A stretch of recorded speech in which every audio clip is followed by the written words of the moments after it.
Good evening, everyone. I'm the Reverend Viola Abbott, and I'm the senior minister here at Coastal Virginia Unitarian Universalists. On behalf of my congregation, I would like to extend to all of you here in person and to those of you joining us on the live stream a heartfelt welcome. We're privileged and blessed to host the 2023 Hampton Roads LGBTQAI Interfaith gathering, something we haven't done since 2019 in the pre-COVID times. This was a congregation whose predecessor name was the Unitarian Church of Norfolk, and it has had a long history of being a supportive and welcoming place for our LGBTQAI siblings in Hampton Roads. That commitment is not only a part of our past, but also our present and our future. And you can show your commitment to this community and beyond by registering to vote, if you haven't already done so, at the table outside in the foyer. Yes? And don't just register. Don't forget to vote. Okay? All right, so now for a little bit of housekeeping. We have reserved seating in the balcony for people who wish to mask and sit next to people who are also masked. So we asked that people honor that. On this Juneteenth Eve, we chose to play as our processional and recessional, Lift Every Voice and Sing. Amen, that's right. A song written by James Weldon Johnson and J. Rosamond Johnson, often referred to as the Black National Anthem. This is no normal song for African Americans in this country who trace their roots back to the forced servitude of our ancestors. It is a plea for the liberty of our people and was often sung during the civil rights movements of the 1950s and 60s, for those of you who don't know that history.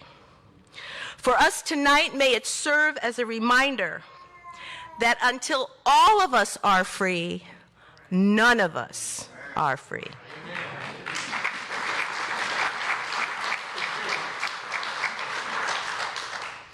As is the custom in many Unitarian Universalist spaces, at the beginning of sacred events such as this one, and this is a sacred event, we light a chalice, which is the symbol of our faith. And as I light the chalice this evening, I would like for all of us to carry in our hearts these words. May the justice-seeking fire in our hearts burn brighter than the flame of the chalice I am about to light. And may our hopes for a just and loving world help us to create the beloved community that we are all entitled to. May it be so.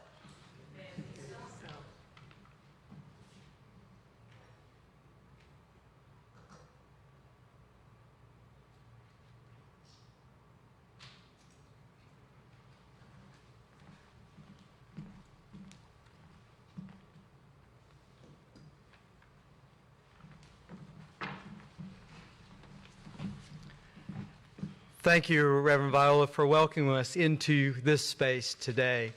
I'm Reverend Mark Bird. I'm the senior pastor of New Life Metropolitan Community Church in Norfolk. I also help to convene and facilitate our Hampton Roads LGBTQAI Interfaith group.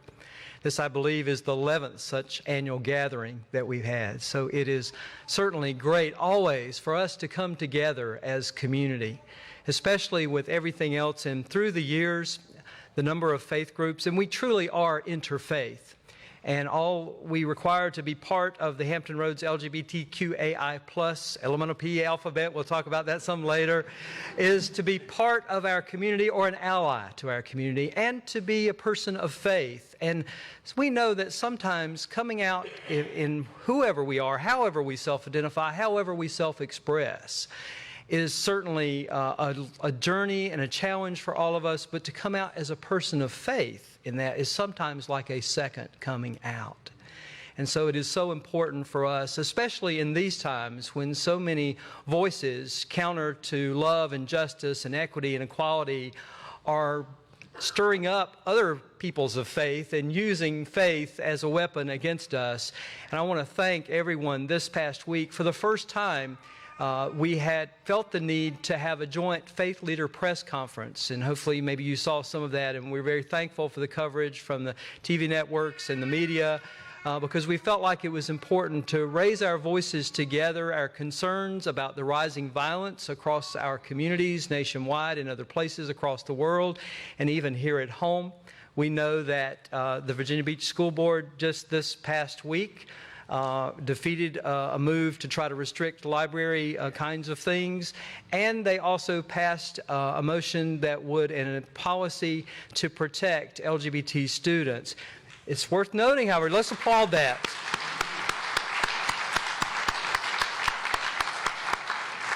It is worth noting, I think that only passed by one vote. And we have to be very cautious because on the other end of our Commonwealth, another school district passed a Don't Say Gay policy. So it is important for our voices to be heard. And again, thank you to our allied faith leaders who stood with us at the press conference. And there may be other times, probably not if, but when, we need to raise our voices again and again. So this is tonight, as we come together, a safe space for everyone. No matter how you self-identify, self-express, or whatever faith group that you identify with, or none at all, you are welcome in this space, and it is a delight. We rotate where we have this from year to year. Some years it's been at New Life, some years it's been at Ohef Shalom Temple.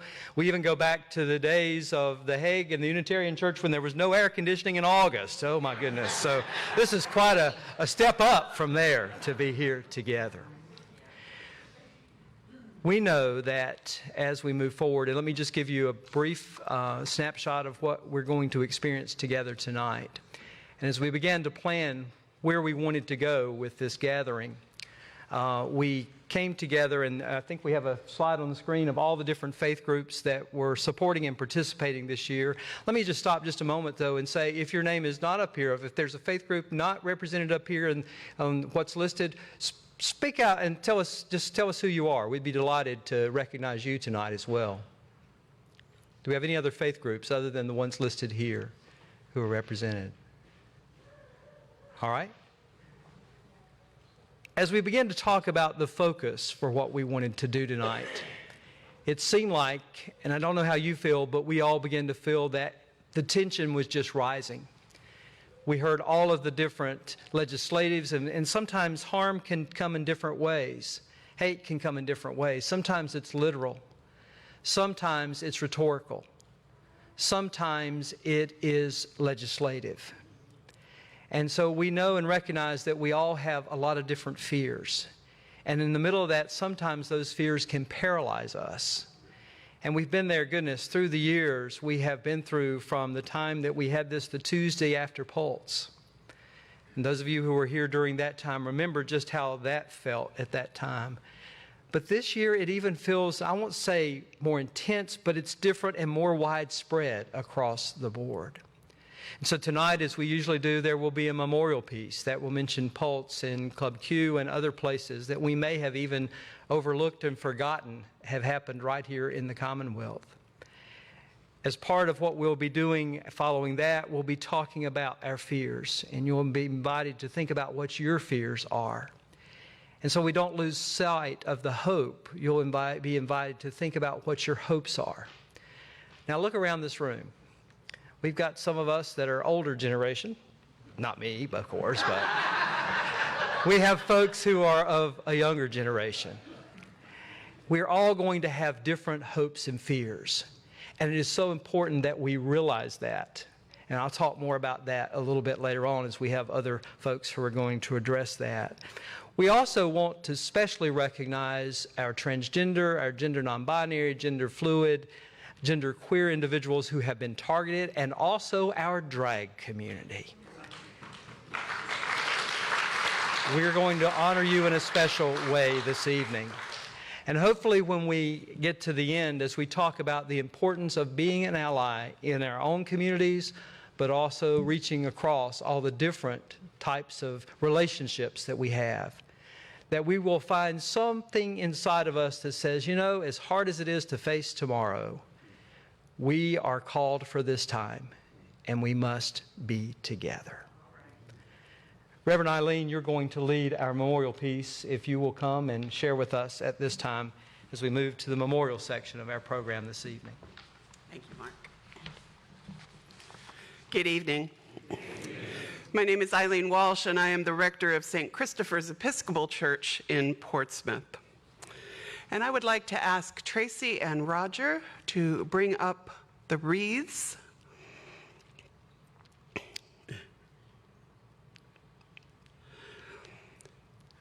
Roger is bringing up a wreath in honor and in memory of those who are living with and have died from HIV and AIDS.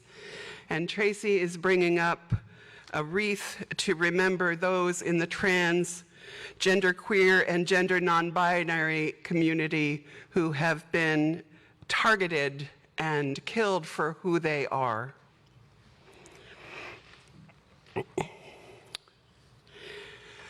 Life is eternal, and love is immortal, and death is only a horizon, and a horizon is nothing save the limit of our sight. It is my honor to help us remember those in our community, particularly our transgender siblings whose lives have been cut short, often through acts of violence and disproportionately to people of color. When we say their names, we remember that their love for us and our love for them is indeed immortal and eternal. Already in this country, 12 people who are transgender, or gender non-binary, or genderqueer have been killed for who they are, and these are their names. Aisha Davis, Banco Brown, Coco Didal, Ashley Burton, Tazia Woodland, Tortuguita, Cache Henderson, Maria Jose Rivera, Zachi Imanawitato, Unique Banks, Casey Johnson, Jasmine Starr Mack. We also honor drag performers that we have lost. In addition to those listed, we remember Marsha P. Johnson and Sylvia Rivera.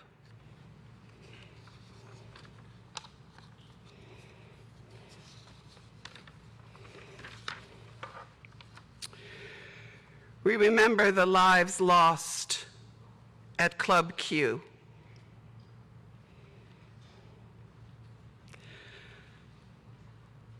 The lives lost at Pulse.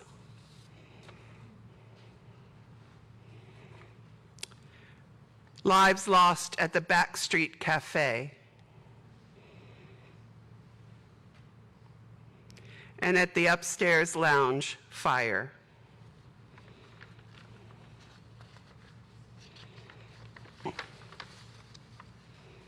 Are there others we need to remember? Please say their names out loud and post them on the live stream.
Thank you. The joint efforts of the Coastal Virginia Unitarian Universalists and the New Life MCC music folks. Thank you again. One of the beautiful things about when we come together in our interfaith communities is that we give each other permission to speak from our own backgrounds and faith traditions without trying to proselytize or to convert or steal sheep from each other. I jokingly say that I have some sheep that we'd like to trade or street off once in a while. I'm joking about that.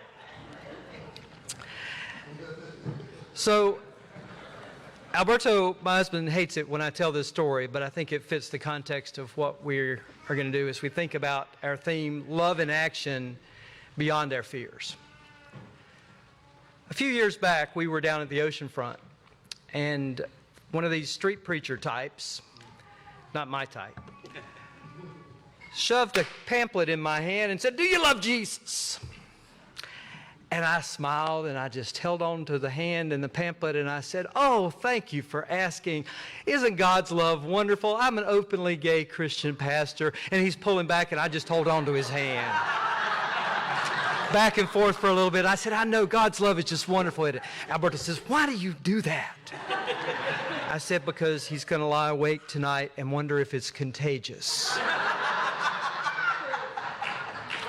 Well, we know that however we self-identify, whoever we are, however we self-express, that isn't contagious. That's who we are. What is contagious is love.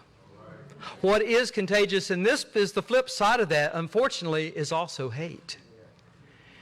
And we get to choose not who we are and how we self-identify, but we get to choose love over hate.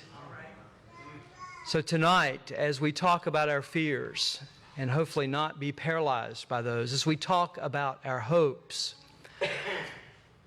our intent tonight is to leave this place knowing that whatever we may have to face going forward, that we are together and that our hearts continue to beat in unison, no matter our differences. I said that at the press conference, and I think the media folks were looking, "You all have differences?" Yeah, and we'll acknowledge that. But you know, we have some common beliefs too, and that's very important for us not to lose sight of that. Susan, you're going to come and talk to us about our fears.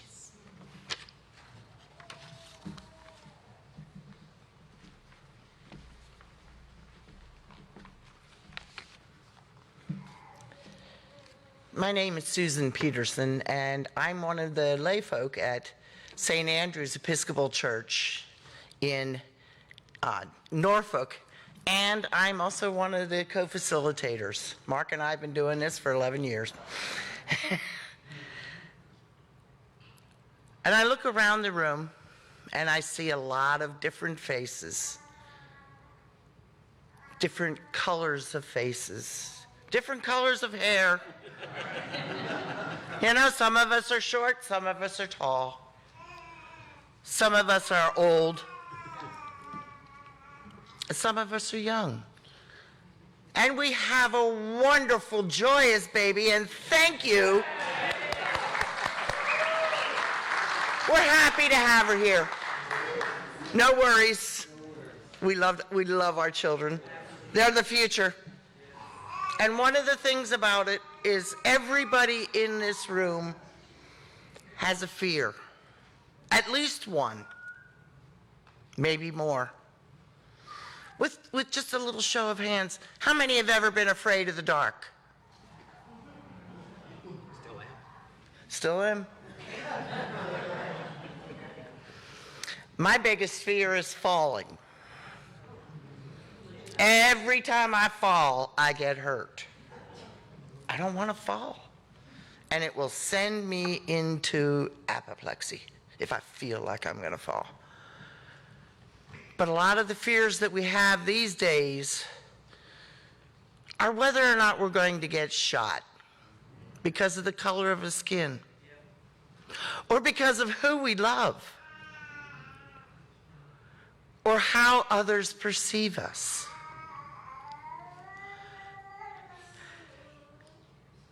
And we can't live with this fear any longer. We have to stand up. We have to do something about it. All of us. Gay, straight, lesbian, all the letters of the alphabet. We can't, the gay folk can't do it without the straight folk. And if the straight folk don't help us, they're going to come for you too. And what I want you to remember is even though we all share fears and the commonality of so many of our fears, there's hope. You were given a card when you came in. And on the back of the card, there are 2 sticky notes. And what I'd like you to do is to take a moment, 1 or 2 words, and put down one of your fears. Just write it down. We've got ushers that are going to be circulating. If you don't have something to write with, just raise your hand. And then hold on to this, because you're going to write down something else in a few minutes. Any hands?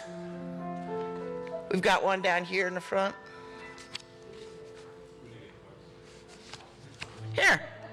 Here, you can have one of mine. Did anybody else not get a card?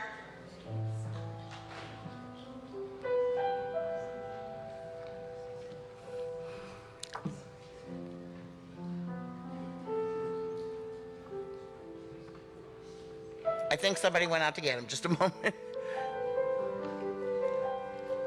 We have some folks down in the front that didn't get cards. Thank you. They're down here.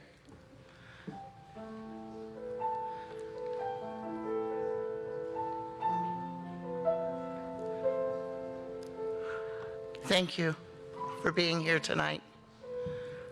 Thank you for sharing yourselves with us.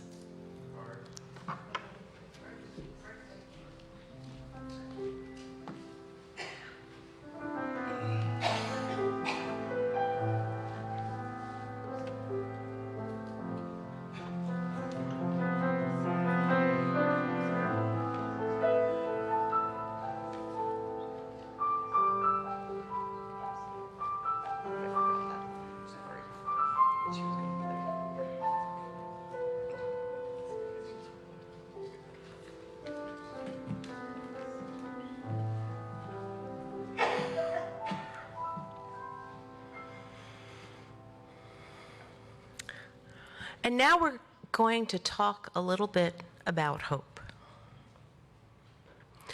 Hope is a necessary element in the crucible of love and justice. Not blind hope, but hope fueled by a passion, hope fueled by a dedication, hope fueled by a commitment to do the work necessary to bring about the change that we are all crying out for today. And a hope that will overcome our fears. So I'm going to ask you to take a little time right now to think about what are the hopes that you have for our community. The hopes that will make a difference. The hopes that will overcome the fears. The hopes that will make a change. The hopes that are the change. I want you to take a moment to think about them. And then I want you to write those hopes down on the heart-shaped Post-it on your card. And after you've done this, just place the heart-shaped Post-it on top of the square Post-it that you wrote the fears on. Okay? It should be there. Okay?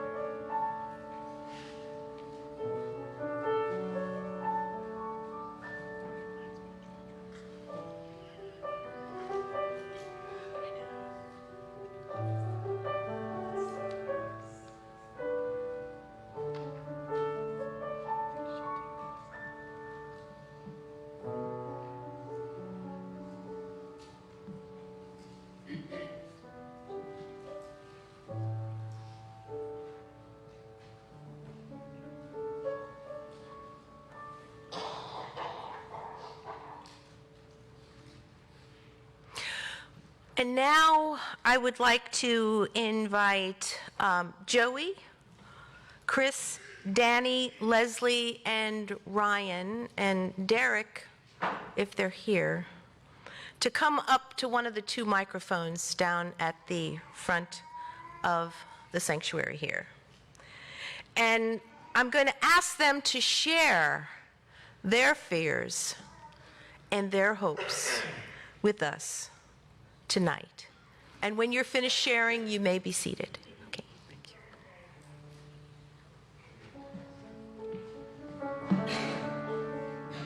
I'm afraid of losing the ability to live my truth as a trans man, and I hope that we all learn to love and accept our differences so that we can all continue to thrive. My fear goes back to the saying, divide and conquer. I fear that our communities are too far divided. Meanwhile, those who stand for traditionalism and conservatism have already lumped us together under the nebulous term of wokeism. My hope is that we can all kind of realize that all our fights are kind of very intrinsically linked together, that the fight for trans bodies is the fight for women's bodies, and that the fight against the patriarchy is the fight against systemic racism. It's the fight for the disabled, for the migrants, for the poor and the homeless, for the indigenous people, and most of all, the fight for the environment. And unless all of us are free, then none of us are free. My fear is to be rejected for just being who I am, especially by those who I love the most. But my hope is that, to be able to see different cultures, experience different things in life, be openly, and also to be able to find stability just in day-to-day life and within. Hi, I'm Leslie. I'm an English teacher, so please accept my revise and edits.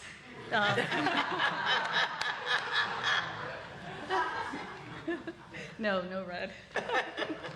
Today, as I read Number the Stars, the story of the Jewish Holocaust in Denmark, I learned that the title came from God speaking to Abraham about his great reward, his heirs. Count the stars.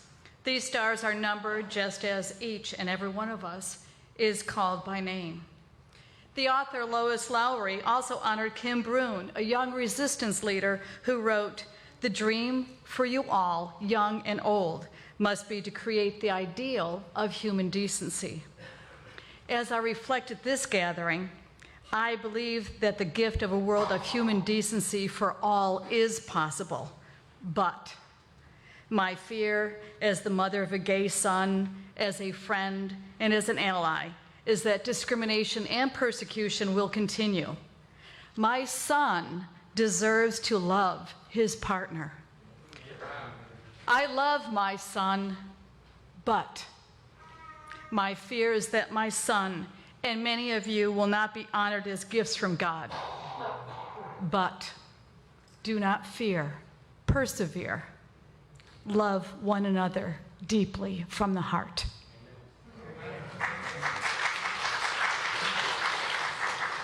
How am I supposed to follow that? I'm Joey. I'm from New Life. Mark put me on the spot as soon as I walked in today, so that's one of my biggest fears, is standing in front of a room of people. Thanks, Mark. My biggest fears, especially first coming out, was with my parents, and that was the hardest. But I came to New Life, and I learned that my higher power still loves me no matter what. And that gave me the courage to come out to them. And with that, and knowing who our higher power was, the love of our bonds just grew and got so much stronger.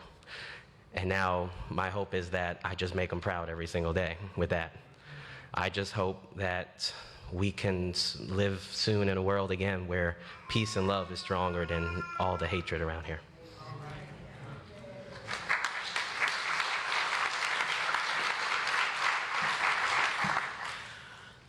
And now comes all of your turns. Now, those Post-its that you were asked to write on, I would like you all to either put them on the board here to my right, the board to my left, or the board in the back on the white piece of paper. Okay? And take your time. What you say matters, and we want you all to share the Post-its with us tonight, this evening. So, we can proceed in any way that you feel you can. As again, people can process up this way, people can process over there, and there's a board in the back. Okay.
I hope that meant something for you. There are those who would attack members of this community, all of us. There are those who would try to marginalize and devalue us. And there are those who don't want any of us around. Those who would try to make us, all of us, less than. Those who would try to reduce us to only the group of letters that symbolize who we all are. And those who love and who would be loved by us. But we are all more than just a bunch of letters, right? Yeah. That's right. We are real flesh and blood people, right? Yes. We are real people. Let me hear you all say it. Come on. We are real people.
Yeah.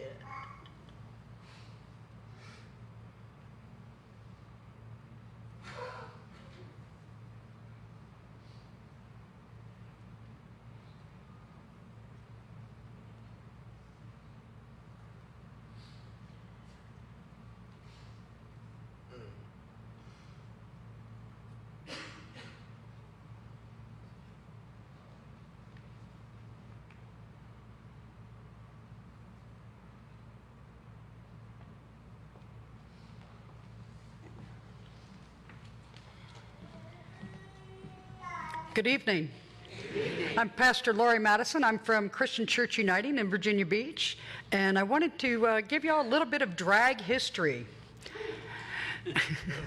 Drag has a rich cultural history, spanning across cross-dressing performances, deliberate satires of a heteronormative gender roles and sexuality.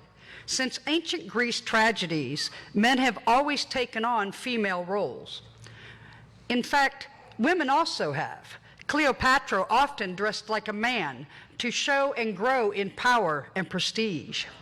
Shakespeare's plays famously featured men dressed as women. The title of the first drag queen should perhaps belong to William Dorsey Swan. Swan was born a slave in Hancock, Maryland. And in the 1880s, he hosted drag balls in Washington, D.C. Swan called himself the Queen of Drag. And a group of former slaves and drag queens became known as the House of Swan. William was arrested in numerous occasions in police raids. And on his 30th birthday, on April 12, 1988, he became the first documented case of arrest for female impersonation. The term drag queen was first used to describe men appearing in women's clothing in Polari, a type of a British slang that was popularized among gay men and theater community. In the late 19th and 20th centuries, the drag actors would wear long costume dresses and used to drag across the floor. Drag was also present in Japan. In the early 17th century, kabuki was a classical dance drama where men would dress as female impersonators, showcasing detailed artistic qualities in makeup, falsetto voices, and feminine movements. Coming into the Roaring '20s, drag performances included female impersonation, with a combination of burlesque, comedy, music, and dancing. It is within these vaudeville times that we are introduced to the famous performer, Julian Eltage. At the time, Julian was the highest paid actor, surpassing even Charlie Chaplin.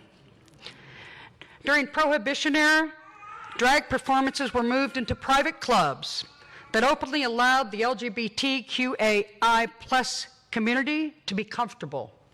However, as drag became more popular, the drag-safe places started to be hunted down by police, leading to the female impersonation becoming completely banned and illegal in New York and ending the vaudeville era.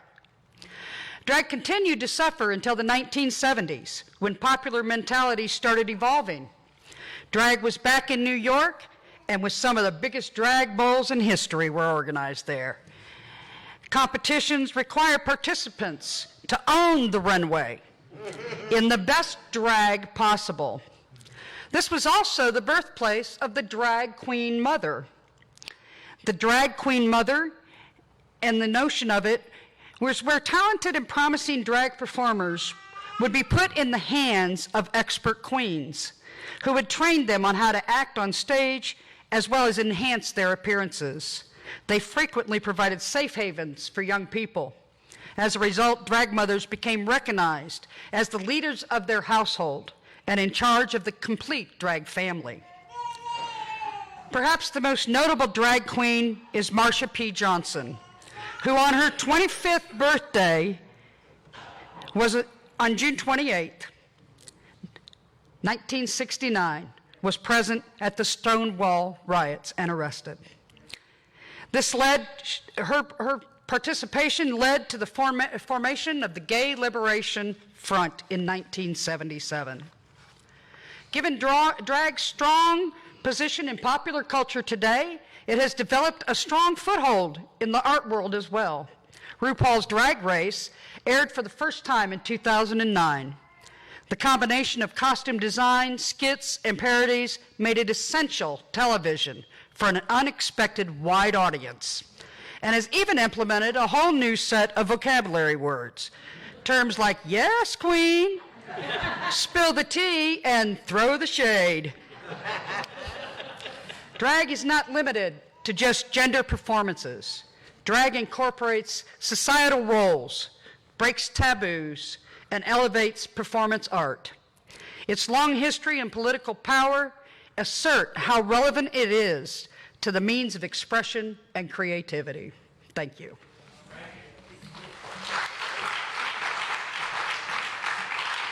And isn't it great that it's not just somewhere else across this country that has a drag community? Because we do too. Someone said, do we have a drag community? I said, oh yes, we do. And the umbrella is big. And we have individuals who self-identify as transgender or gender non-binary, gender queer. And it's not just drag queens, it could be drag kings.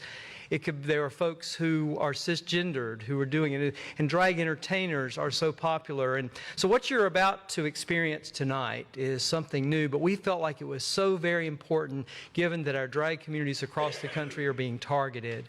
And we want to show solidarity, and we want to show appreciation for our drag community here in Hampton Roads. So two things are going to happen because of all the things that we now have to do after the pandemic with live streaming and licensings and all that. We're going to have a live drag performance in just a moment. We cannot live stream that. So folks that are joining us by live stream, you're actually going to see a wonderful interview with Jennifer Warner, who happens to be here tonight. Jennifer, if you will rise as you're able, and let's honor you. So even for those of you who are here tonight, go back later and look at the Facebook or the YouTube video of that, and there's a wonderful, because Jennifer, I won't spill the beans and tell all of your story, but going back to the old Q Club when you were doing, can I tell that part? You were sneaking into the drag club when you were 16, and you're a little bit younger than me, but not too much. So back in the day, and so it's a wonderful interview. And so we want to show solidarity with our drag community tonight. So without further ado, I present to you Jaslyn Monroe.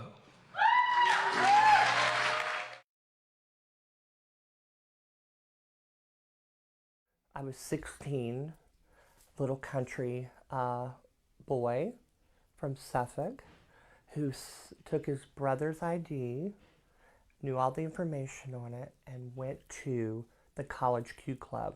Oh, okay, now it made sense. Then I saw somebody do Patti LaBelle, and I saw Farrah McRae for the first time, and she was a legend here.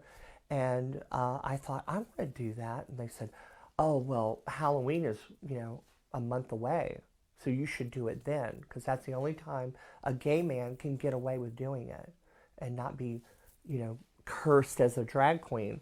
So I said, okay, so I did it, and I was really pretty good at it. And then there was an amateur contest. I entered, I won. Then I won Miss Q, and it kind of all just snowballed into, oh my gosh, I think I could do this. Well, there was a lot of younger people who, when they came out as gay, their families would turn their backs on them and throw them out. So they would go to the gay club and tell these stories to their friends. And then there was the church was kind of a part of the MCC church, and they would kind of take these kids because they had nowhere to live. They were literally couch surfing, living on the street, hungry.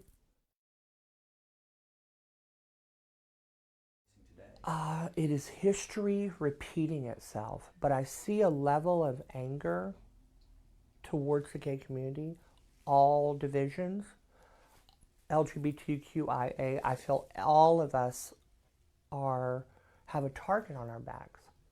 And unfortunately, with a drag queen or a drag performer, we're so loud and, out. I feel that we're even more of a target right now, but I do believe that it bleeds into everyone. Yeah, there's a lot of performers that I know from the past that are no longer with us. Unfortunately, the AIDS crisis really hurt our community so much across the world.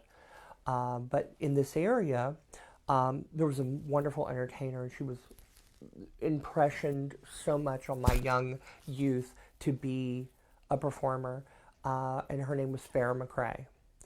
If you used her full name, and that was when she was mad, Farrah Amanda McRae would tell you she was an African-American artist who did Tina Turner better than anybody I've ever seen in my life. She tore the stage up. She ruled the Q Club and inspired so many other entertainers. She's now passed. Another entertainer, Patti LaBelle, is passed. Natalie Greer was an amazing Grace Jones performer. She passed. Luckily, we still have the 757 Diana Ross. If you have ever been to any sort of gay function, you will know her. She is legendary, and I tell her story every time I bring her on stage. This lady is the reason that I'm doing and able to perform now. Yeah, there's a lot of the past with me into the future, and I'm hoping I'm leaving impressions on other entertainers and new people to take the torch whenever I decide to go to the old folks home or whatever, wherever I'm going. I think there's a drag queen old folks home somewhere, but that's where I'm planning on going.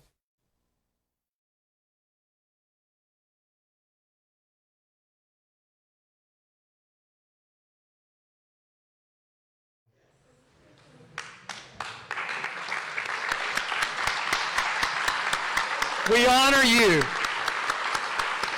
We thank you for your courage, and know that we are with you. Thank you. And definitely go back, look at the replay of this, because you'll want to see Jennifer Warner's interview. Some wonderful things to share.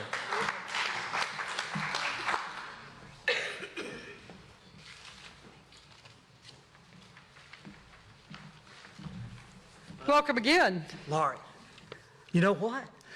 I'm really surprised. How many of us have ever been to a drag performer that you all didn't try to tip the drag performer? I know, right? That's what I was thinking. I was thinking y'all saved your dollars, and that would be a good opportunity for us to pass a plate. Yeah!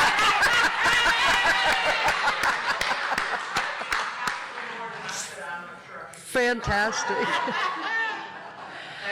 We appreciate everybody being here tonight, and I want to let you know that all of this, everything that is happening this evening, these are all volunteers. Nobody here is getting paid for anything, but we want to be able to continue to bring these interfaith services to our community and to celebrate who we are and what we are. So we're going to have some ushers come forward, and now you can get those dollar bills out and place them inside the offering for us. So that we can continue to do what we do here in Hampton Roads. All right?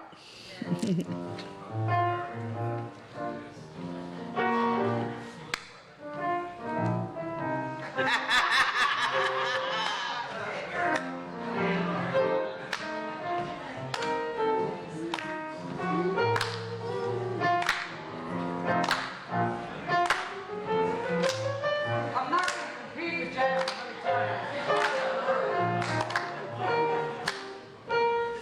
Let me tell you.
contributions. This is for our community.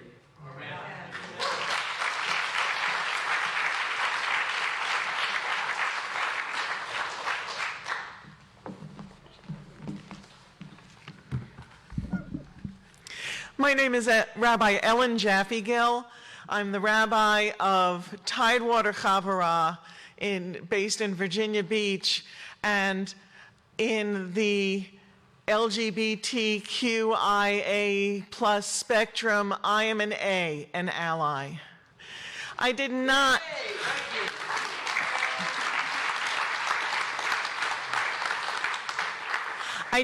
become an ally when I was a teenager in 1973, when I went through that very common rite of passage, falling in love with a gay man who hadn't come out yet.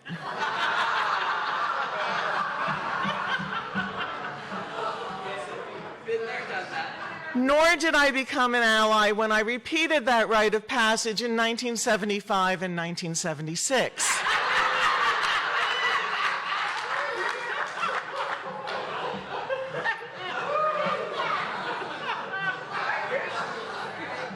I did not become an LGBTQ plus ally when, in 1985, the first time I asked a gay friend, "Did you practice safer sex?" And I did not even become an ally in 1986 when, at age 32, I joined the very first LGBTQIA plus synagogue in Los Angeles. It was the first synagogue in the world to be LGBT plus. But that's not when I became an ally, because even though I was a member of that temple for 23 years, I joined it for selfish reasons. It was progressive, it was feminist, it was different, and most of all, it was child-free.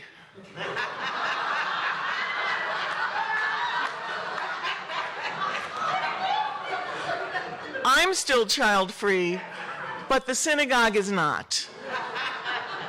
Because much to everybody's pleasure, including mine, the gay boom hit. I became an ally when I started to show up. When I started to show up for ACT UP rallies, for rallies in support of the entire LGBTQIA spectrum, when I became an ally when I started to show up for rallies and demonstrations that had nothing to do with the LGBTQ community at all, because these were rallies in favor of democracy. And democracy includes all of us.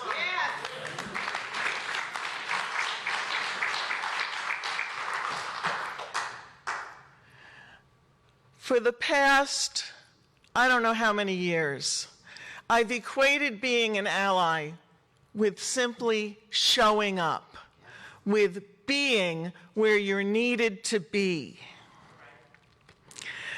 Merriam-Webster comes closest in its definition of ally with a person or group that provides assistance and support in an ongoing effort, activity, or struggle. That's a good jumping off place, but it covers everybody who just writes a check or makes a phone call. Being an ally is about showing up. Being an ally is showing up and dragging your neighbors with you. Yes. Yes. It is about showing up and talking to your heterosexual neighbor and saying, you know, I know from conversations with you that you think very much the same way I do. Why don't you come with me? And bring that person. Another form of showing up is to vote. We must vote. We must vote even if we don't particularly like the people who are running. Choose one and vote for that person.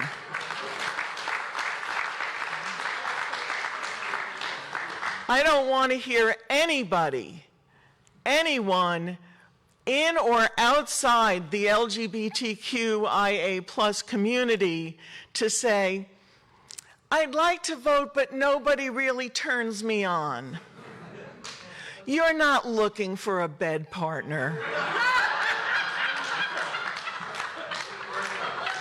You're looking for someone to represent you in the legislature, on the school board, on the city council, in Congress, as president. Vote for the person who may not turn you on, but you know will be better than the alternative.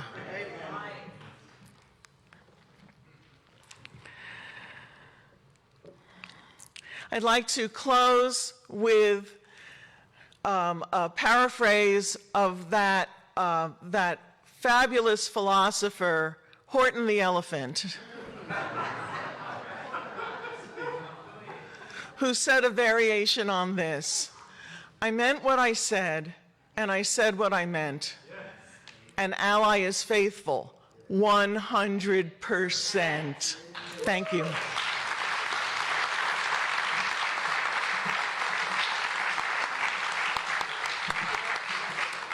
Wow. Powerful words. Thank you, Rabbi Owen. I know that Reverend Vilo said that we were going to share all of those Post-it notes, so there will be a 5-minute bathroom break before we will probably be here till about midnight tonight. Is that okay? No, I'm kidding. For our closing ritual tonight, the pieces, and I'm looking at your Post-its on the boards, and if someone would bring all 3 of those boards to the front, and if folks up here, if you can grab that, Lori. And as those are coming forward, our choir can come forward again.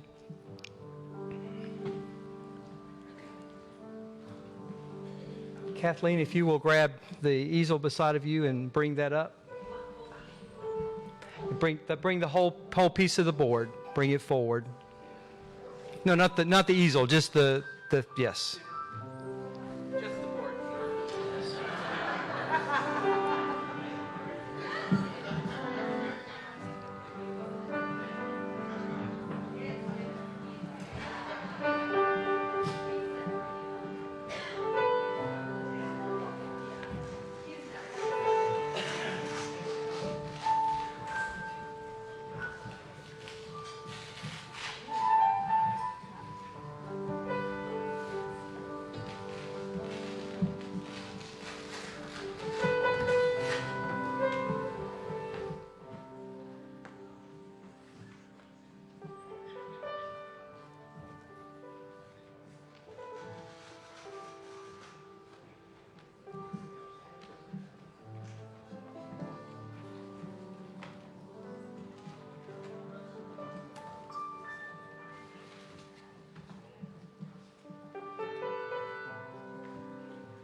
And you know what? It's symbolic too that some of these fears and hopes fall off. Because as we move forward in this journey of life, hopefully we walk through those fears. Now, one of the things that we had hoped would happen tonight is as we come together. And I want to reference a movie from a long time ago, 1991, I think. That's a long time. Some of you were alive. Fried green tomatoes. And I am embarrassed to admit that for the longest I did not realize that was a lesbian love story. It is. If you didn't know that, go watch it again. And you'll get it. Yes. I get it now. And I'm not an ally, I'm part of the community. Oh my gosh. But there's a quote from Ninny Threadgood that says, "A heart can be broken, but it will still keep beating just the same." We all know about broken hearts in our relationships, but not just that. We know about broken hearts from our community, sometimes inside our own community, but it's definitely from outside of the community. And there are people that don't want just to break our hearts, they want to crush our hearts and stop our hearts. May we be united in whatever divine spirit that we all place hope and trust in to get us through fears and hopes and come together, because we're going to need each other more than ever in the days ahead. In the days ahead. Our choir is going to sing. I'd like to ask you to just rise as you're able. And as they sing, look to somebody and mouth, "I need you."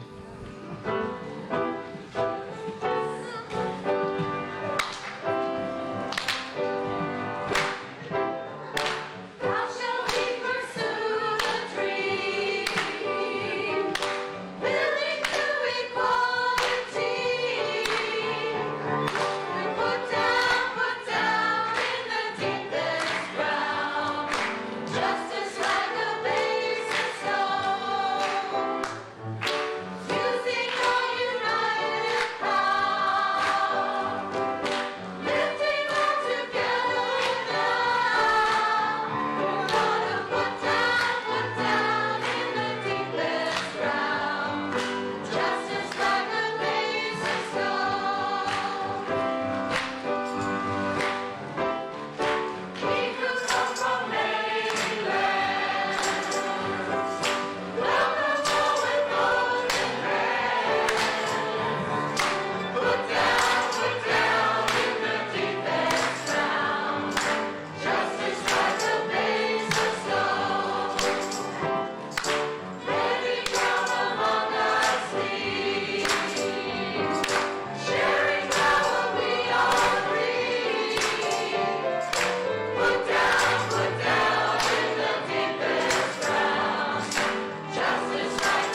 As we go tonight, you may want to come and do a selfie or whatever up at the front of this wonderful heart, this inclusive heart, knowing that we hold each other in our own hearts as we go forward. And yeah, there's a mess at the bottom, but sometimes getting through it, there makes a mess in life, doesn't there? We'll move that for the selfies, of course. That's the gay man in me. Each of our faith leaders has a sentence or two of blessing as we leave this place tonight. Mine is simply, know that you are loved. Know that you yourself have gifts to bring to humanity for this time, and let no one cause you to doubt that.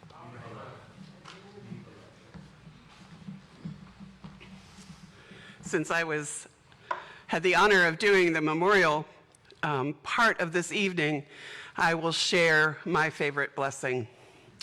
Life is short, and we have only so much time to gladden the hearts of those who travel this road with us. So be swift to love, make haste to be kind, be slow to anger, and rest assured that you are deeply loved for who you are and always will be.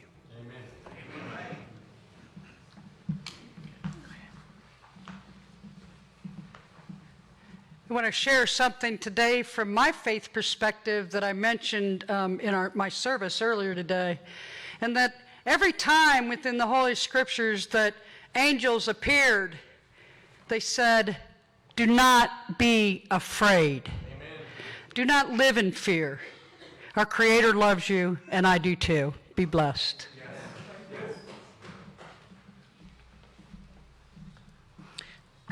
I'd like to say thank you. Thank you to each and every one of you who is here tonight. We can't do this alone. We need your help. Please join hands with someone, tell them you love them, and that you'll be there for them. Thank you.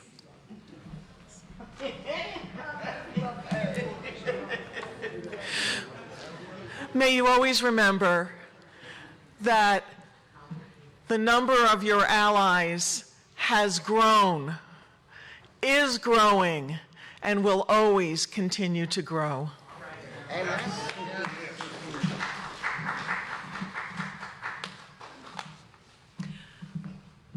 I want to thank all of you for being with us here tonight. May the solidarity and love that we have shown for one another continue beyond tonight. We are all love in action, and may it take us beyond fear. Ashe, amen, and blessed be.